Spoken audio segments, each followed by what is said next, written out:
আজকের আয়োজন আমাদের রোজাদার ব্যক্তিদের জন্য এবং কি মাদ্রাসার ছাত্রদের খাওয়াবো। এই জন্য প্রথমে আমরা আজকের আয়োজনের মাধ্যমে বাজার করেছি, আর বাজারে আপনারা সব কিছুই দেখতে পারবেন। বিশেষ করে অনেক সময় আমরা এগুলা করতে আসলে সক্ষম হয়ে থাকি।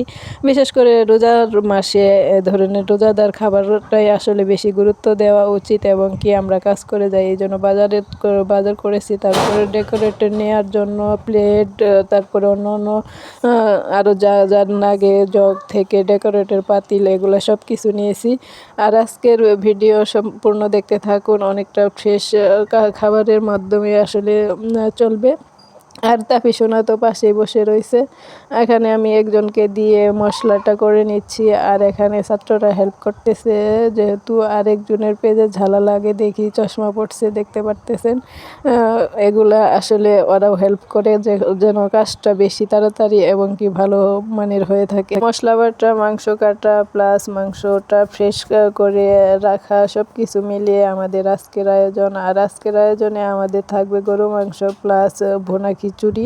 প্রথমে জিজ্ঞেস করেছিলাম ছাত্রদের এবং কি রোজাদার আমাদের আশেপাশে যারা আছে, বলছে তারা ভুনা খিচুড়ি প্লাস গরু মাংস দিয়ে খাবে। এই জন্য এই প্রস্তুতি চলছে।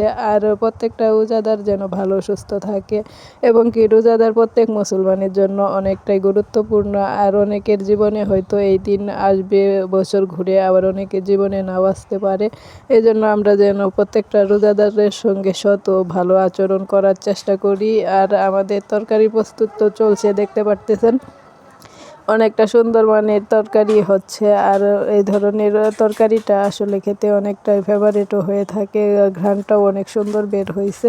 আর এখানে আমরা খিচুড়ির জন্য প্রস্তুত করে সব কিছুই দিয়েছি। মসুরের ডাল থেকে শুরু করে সব রকমের খিচুড়ির ডালগুলা দেওয়া হয়েছে, আর আতপ চাল ব্যবহার করা হয়েছে। আর যেমন ঝরঝরা সুন্দর হয়েছে, তেমনি নরমও হয়েছে।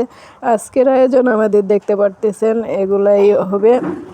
বিশেষ করে আমরা এই ধরনের খাবার আসলে রোজাদারদের জন্য করে থাকি এবং কি নিজেরাও খাইলে অনেকটাই ভালোই হয়। আর এখানে খাবার পরিবেশন করে প্লেট করা হচ্ছে, যেন সবাই সম্পূর্ণ ভালো মানের খাবার এবং কি সবাই যেন একরকম পেয়ে থাকে, কারোর যেন কোনো ঝামেলা না হয়। আর এখানে সালাদ কাটার জন্য অনেকেই হেল্প করতেছে। আর এখানে দেখতে পারতেছেন অনেকগুলো প্লেট করাও হয়েছে অলরেডি। আর বিশেষ করে এ ধরনের প্লেট এবং কি যদি না জুড়াই তাহলে কিন্তু খাইতে সমস্যা হয়। এই জন্য ইফতারের আগে আমরা সুন্দর পরিবেশ করে নিচ্ছি। সবাই দোয়া করবেন আমরা যেন এই ধরনের কাজ সুনামের সাথে সফলতার সাথে করে যেতে পারি। আর এখানে আমি তাফি সোনার জন্য একটু নিয়েছি ওকে খাওয়ানোর জন্য, কিন্তু ও তো মোটেই খাবে না। দেখতে পাচ্ছেন একটু খাওয়ার কথা কইলেই কেমন করে। আর তাফির জন্য বেশি দোয়া করবেন। আর প্রত্যেকটা রোজাদার যেন সুস্থ ভালো থাকে। আজকে ভিডিও এই পর্যন্ত। আল্লাহ।